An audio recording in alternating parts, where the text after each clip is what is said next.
Sejam muito bem-vindos a mais uma aula da nossa EBD sobre a história da igreja. Essa história empolgante que reflete a nossa identidade e traz luz dos motivos pelos quais nós estamos aqui hoje, perseverando em representarmos Jesus Cristo na terra e espalharmos as boas novas do seu Evangelho. A igreja em movimento de Atos aos dias de hoje. E hoje nós iremos tratar de mais duas igrejas do Apocalipse. A igreja de Pérgamo e a igreja de Tiatira. Ao longo da nossa aula, nós veremos o contexto histórico e cultural de cada igreja, a mensagem de Cristo às igrejas de Pérgamo e Tiatira, e o texto se encontra em Apocalipse, capítulo 2, dos versos 12 até o verso 29. Também os desafios enfrentados por cada comunidade cristã. E, por fim, aplicações para os dias de hoje. Alguns significados. O nome Pérgamo, do grego purgos, significa torre, fortaleza. De Pérgamo deriva a palavra pergaminho, que era aquela folha onde se escrevia. Ela era uma folha fabricada a partir de pele de animais. Lá em Pérgamo foi aperfeiçoada essa técnica e por isso o nome dessa folha em que se escrevia na antiguidade levou o nome da cidade de Pérgamo, sendo chamado de pergaminho. Já em relação a Tiatira, o significado é obscuro. Talvez seja sacrifício contínuo ou perpétuo. Aí está um pouco da localização, onde essas igrejas existiram. Ficava ali na Turquia. Hoje, Turquia, na época Ásia Menor, era uma província romana. E hoje o nome da cidade de Pérgamo é Bérgama ou Bergama, e Tiatira se chama Aquisar, respectivamente. A igreja de Pérgamo, vamos ver alguns detalhes agora sobre essa igreja. Ela é chamada de a igreja sob favor imperial, e ela representa o período de 312 a 500 depois de Cristo. Mas, na verdade, essa é uma representação histórica, profética, porque essas igrejas existiram no tempo de João, o escritor do Apocalipse, mais ou menos ali no ano de 96 depois de Cristo, sob o imperador Domiciano. E nós podemos ler, e eu recomendo que vocês leiam em casa com muita atenção, a história dessa igreja. Está em Apocalipse 2, de 12 a 17. Primeiro, nós vemos a comunicação ao anjo e descrição do Senhor Jesus. A carta começa dizendo o seguinte: ao anjo da igreja em Pérgamo, escreva: estas coisas diz aquele que tem a espada afiada de 2 gumes. Então, nós vemos aí uma descrição de Jesus Cristo. Todas as cartas às 7 igrejas começam com uma descrição específica do Senhor Jesus Cristo, e essa descrição está diretamente relacionada ao contexto daquela cidade, daquela igreja, numa tentativa de facilitar o entendimento daquilo que o escritor, abaixo do autor, que é Deus, queria comunicar. O que seria a espada afiada de 2 gumes? Seria juízo. A espada representa, na Bíblia, nós sabemos, a palavra de Deus. E todos nós seremos julgados por esta palavra.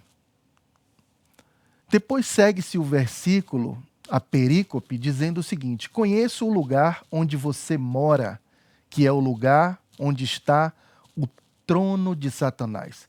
Jesus aqui está mostrando que ele é consciente da realidade das suas igrejas, e aqui em Pérgamo ele diz que essa igreja está situada naquilo que João descreve como o trono de Satanás. Por que esse lugar era chamado de trono de Satanás? Podemos trazer aqui 4 proposições. Trono significa governo real ou tribunal judicial. E ali era onde habitava o cônsul romano. Então, Jesus Cristo está dizendo que o juízo dele é maior do que o poder que residia naquela cidade. Satanás representa sempre aquele que se opõe a Cristo. Ali também havia muita idolatria, cultos pagãos, principalmente o culto ao imperador, mas também o culto a Apolo e várias outras divindades gregas, inclusive até mesmo cultos a magos babilônicos, a magia babilônica. Também a imoralidade era muito preponderante naquele contexto. E era uma imoralidade que tinha por pano de fundo uma filosofia antiga, porém ela ainda existe nos dias de hoje, chamada gnosticismo, que a gente vai ver daqui a pouco o que o gnosticismo pregava, acreditava. O reconhecimento à igreja de Pérgamo diz o seguinte: sei que você conserva o meu nome e não negou a fé que tem em mim, mesmo nos dias de Antipas, minha testemunha, meu fiel, que foi morto na cidade de vocês, aí onde Satanás habita.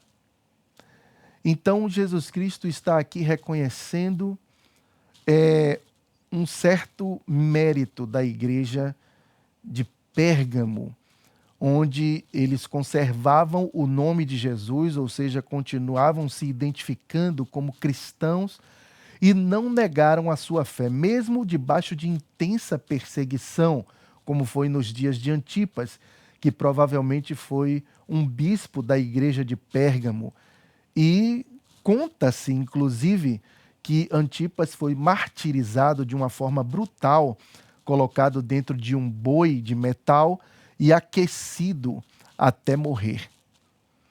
Por isso, ali era chamado de lugar onde Satanás habita, porque todo tipo de coisas aberrantes ocorria naquela cidade. Jesus, então, após reconhecer virtudes da igreja de Pérgamo, ele vem com uma repreensão. Ele diz o seguinte: tenho, porém, contra você algumas coisas. Que coisas são essas?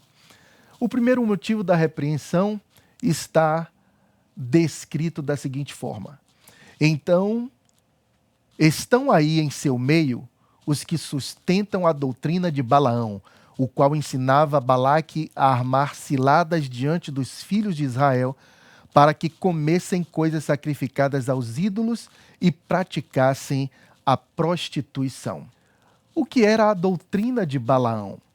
Balaão, ele é citado lá no livro de Números, capítulos 22 a 24 e também no capítulo 31.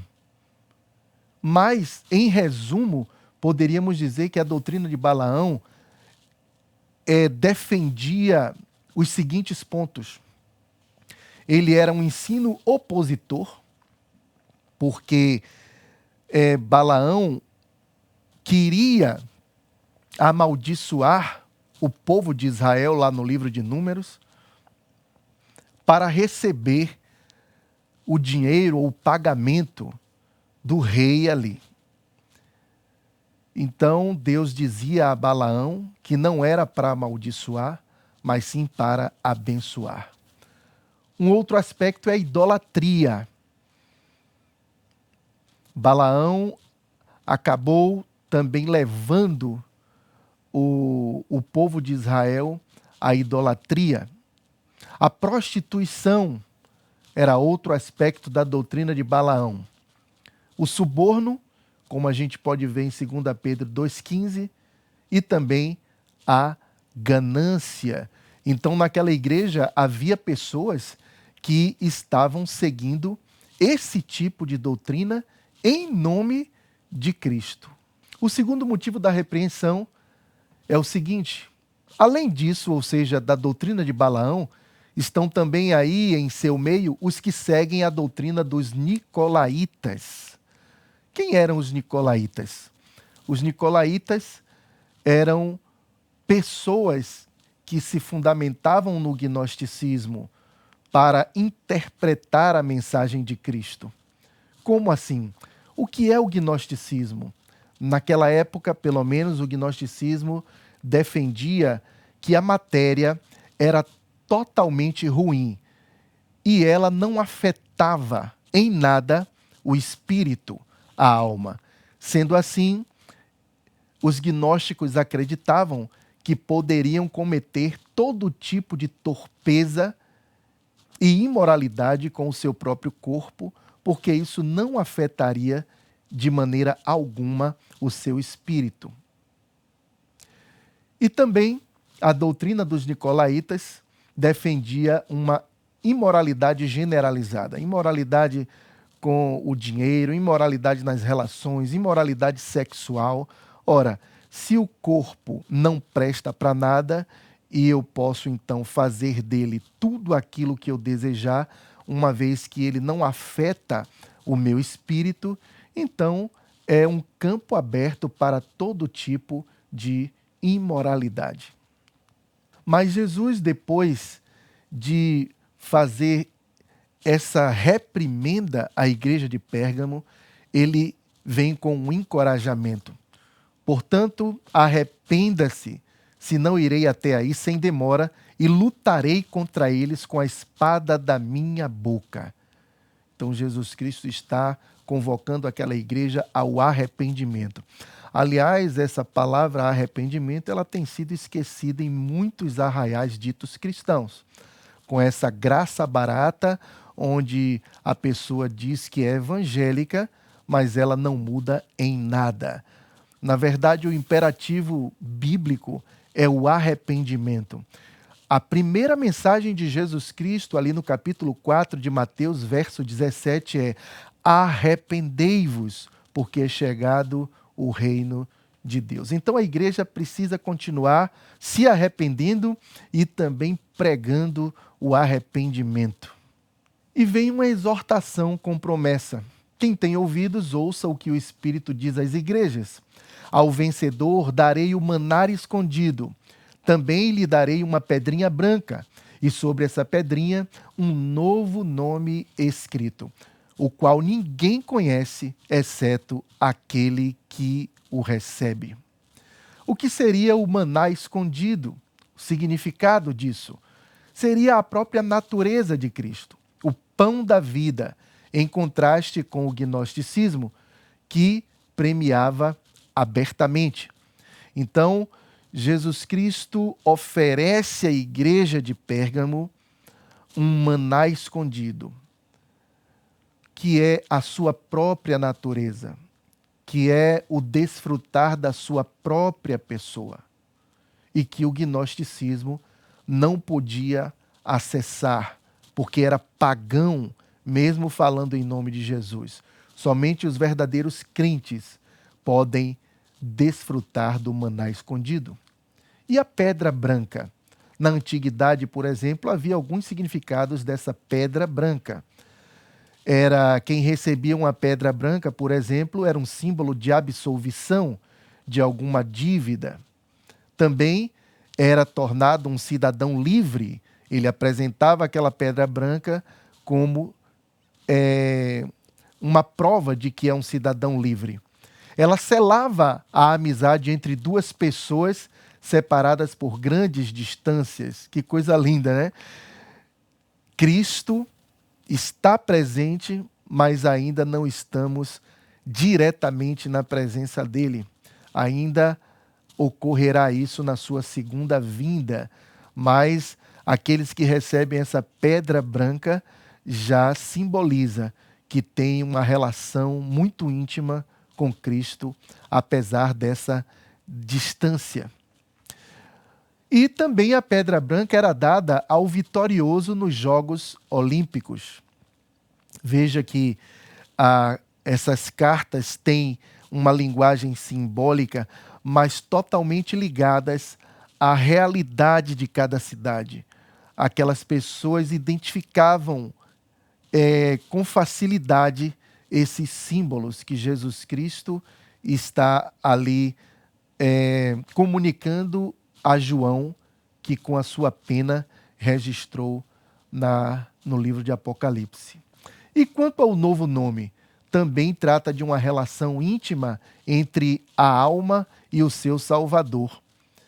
E apenas os dois sabem que nome é esse, e mais ninguém. Características da igreja de Pérgamo: ela conservou o nome do Senhor Jesus Cristo, não negou a fé no Senhor Jesus Cristo, porém excedeu em tolerância para com os que seguiam a doutrina de Balaão e os que seguiam a doutrina dos nicolaítas. E quando a igreja excede em tolerância, ela também acaba dispensando a pedagogia da disciplina. É outra palavrinha esquecida cada vez mais nos nossos tempos. A disciplina na igreja. A igreja segue a moral cristã, a ética cristã. E é preciso que tudo aquilo que fere essa moral, essa ética, seja colocado sob disciplina, para que assim possa haver uma pedagogia de transformação nessas pessoas que podem estar transgredindo os ensinos do Evangelho. Um resumo da igreja de Pérgamo seria o seguinte: era leal, pois conservou o nome de Jesus e não negou a fé nele, mesmo em tempos de intensa perseguição. Porém, paralelamente, tolerava líderes que ensinavam doutrinas contrárias ao Evangelho. Então, se havia pessoas na igreja de Pérgamo que ensinavam as doutrinas de Balaão e dos nicolaítas, isso indica que essa igreja não só tolerava, como permitia que essas pessoas estivessem na posição de líderes, de professores, de mestres. E isso é altamente perigoso e nocivo à saúde da igreja. A representação histórica da igreja de Pérgamo está no período histórico de 312 a 500 depois de Cristo. Provavelmente Pérgamo representa o tempo que começou com a conversão do imperador Constantino. A igreja passou a obter o favorecimento imperial, permitindo infiltração do paganismo, adaptando-se ao mundo ao desfrutar dos seus confortos e vícios. E com isso foi perdendo a espiritualidade verdadeira. Agora, vamos para a igreja de Tiatira, conhecida como a igreja da Idade das Trevas, que vai de 500 a 1500. Podemos ver a história relatada sobre a igreja de Tiatira em Apocalipse 2, 18 a 29. Quais as características da cidade de Tiatira? Localizada na Ásia Menor, cidade do interior, era uma circunscrição militar próspera e ali havia empresas que fabricavam obras de bronze, roupas, tintas e etc. Grave essa questão da fabricação de obras de bronze, roupas e tintas. Bom, a comunicação ao anjo e a descrição de Jesus diz o seguinte: ao anjo da igreja em Tiatira, escreva: estas coisas diz o Filho de Deus, que tem os olhos como chama de fogo e os pés semelhantes ao quê? Ao bronze polido. Está vendo a relação entre o símbolo e a realidade daquela cidade que produzia bronze?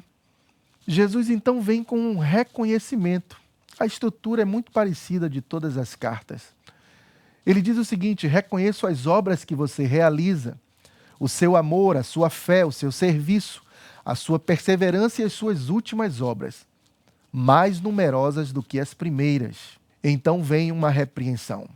Tenho, porém, contra você o fato de você tolerar que essa mulher, Jezabel, que se declara profetiza, não somente ensine, mas ainda seduza os meus servos a praticar a prostituição e a comer coisas sacrificadas aos ídolos.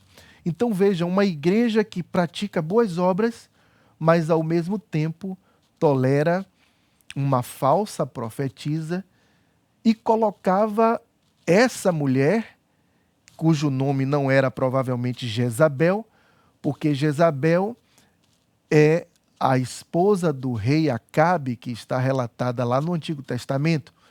E ela foi uma mulher altamente perversa, como nós iremos ver nos próximos slides.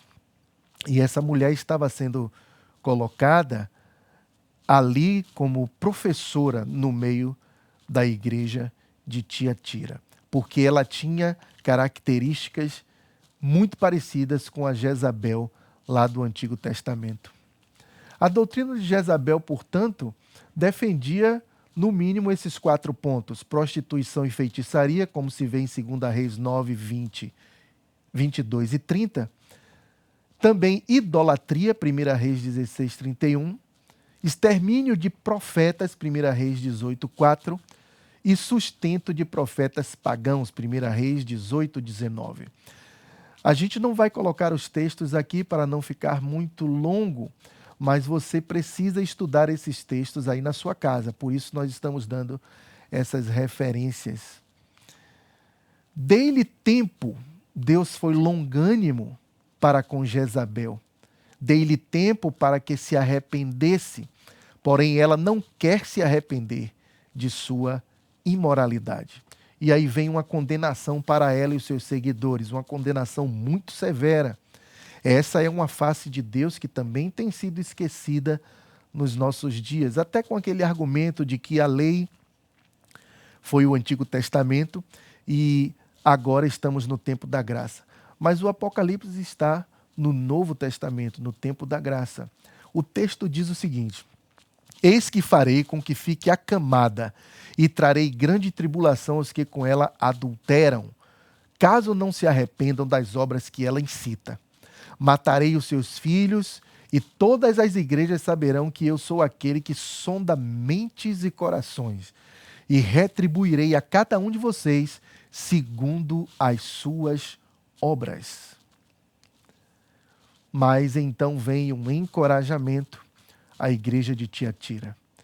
Digo, porém, aos demais de Tiatira, a todos aqueles que não seguem essa doutrina e que não conheceram, como eles dizem, as coisas profundas de Satanás. Não porei outra carga sobre vocês, tão somente conservem o que vocês têm até que eu venha. Então aqui está uma referência que nos lembra quando Jesus diz em Mateus 11, de 28 a 30, que o jugo dele é suave e o fardo dele é leve. Então, ele não tira completamente o peso, mas ele alivia. É mais ou menos isso que está acontecendo aqui na igreja de Tiatira, por causa dessa questão da doutrina de Jezabel. Quais são as promessas e exortação à igreja de Tiatira? Ao vencedor que guardar até o fim as minhas obras, eu lhe darei autoridade sobre as nações, e com cetro de ferro as governará e as reduzirá a pedaços como se fossem objetos de barro. Assim como também eu recebi a autoridade de meu Pai, e eu lhe darei ainda a estrela da manhã. Quem tem ouvidos, ouça o que o Espírito diz às igrejas. Vamos para alguns significados. Autoridade sobre as nações. Isso remete ao milênio que está ali em Apocalipse 20, 4 a 6. O milênio é aquele período que nós não vamos entrar aqui naquela discussão polêmica, mas apenas aquele período relatado em Apocalipse em que o Senhor Jesus Cristo reinará com a sua igreja ao longo de 1000 anos. E o que é a estrela da manhã? Também é um assunto muito vasto, há várias posições sobre isso, mas o contexto das igrejas do Apocalipse nos levam a entender que, de todas as alternativas em relação ao significado de estrela da manhã, a que mais se adequa ao contexto do livro de Apocalipse é que a estrela da manhã é o próprio Senhor Jesus Cristo, Apocalipse 22:16, ou seja, aqueles que perseveram, eles estarão cheios de vida e também receberão a própria eternidade, o próprio Cristo. Características da igreja de Tiatira. Ela praticava boas obras, obras excelentes, amor, fé, serviço, perseverança, em abundância inclusive. Mas ela sofria uma decadência moral por causa dessa mistura com a doutrina de Jezabel. E acabou ocorrendo o triunfo do paganismo. O resumo sobre a igreja de Tiatira é o seguinte: era excelente no que se refere às boas obras, porém, ao mesmo tempo, tolerava Jezabel, símbolo de sedução, idolatria e prostituição. A representação de Tiatira na história vai de 500 a 1500 depois de Cristo, como já falamos, e provavelmente Tiatira representa a Idade das Trevas, também conhecida como Idade Média, em que se fundiu definitivamente ao Império Romano, tempo em que o paganismo triunfou no seio da Igreja. A conclusão desse nosso estudo. As cartas às igrejas de Pérgamo e Tiatira, além de serem uma exortação em seu contexto imediato, Imperador Domiciano, 96 depois de Cristo, e de representar a igreja nos períodos de favor imperial, 312 depois de Cristo, a Idade Média, 500 a 1500 depois de Cristo, respectivamente, tranquilamente servem de exortação para a igreja ao longo de toda a história, inclusive para a igreja dos dias de hoje, até a volta de Cristo. Tanto Pérgamo quanto Tiatira exemplificam os desafios espirituais enfrentados pelas igrejas da Ásia Menor. Enquanto Pérgamo simbolizava a luta contra a idolatria institucionalizada e o sincretismo religioso, Tiatira demonstrava os perigos da assimilação cultural e moral em meio a um sistema econômico e social corrompido. Em ambas as cidades, os cristãos precisavam decidir entre permanecer fiéis à sua fé ou ceder às exigências de um ambiente hostil. Quais as lições? O Senhor Jesus Cristo tem o controle total de sua igreja e da história. Ele não terá por inocente aquele que tem aparência de piedade. A igreja deve estar sempre firmada na palavra de Deus para não se moldar ao mundo. A igreja deve se deleitar nas promessas do Senhor. Aplicações para a igreja contemporânea, ou seja, para nós. Manter a fidelidade à verdade do Evangelho, cultivar discernimento contra falsos ensinamentos, arrepender-se e viver em santidade, ter atenção ao crescimento espiritual sem negligenciar a pureza, firmar-se na esperança e recompensa para os que perseveram. Na próxima aula, daremos continuidade estudando as igrejas do Apocalipse, Sardes e Filadélfia. Agora você vai ter acesso a um QR Code que aparecerá na sua tela e, ao clicar nesse QR Code, você estará indo para a classe interativa. Ali teremos um professor que estará à sua disposição para conversarem um pouco mais sobre a igreja de Pérgamo e a igreja de Tiatira. Deus abençoe a todos e até a próxima aula.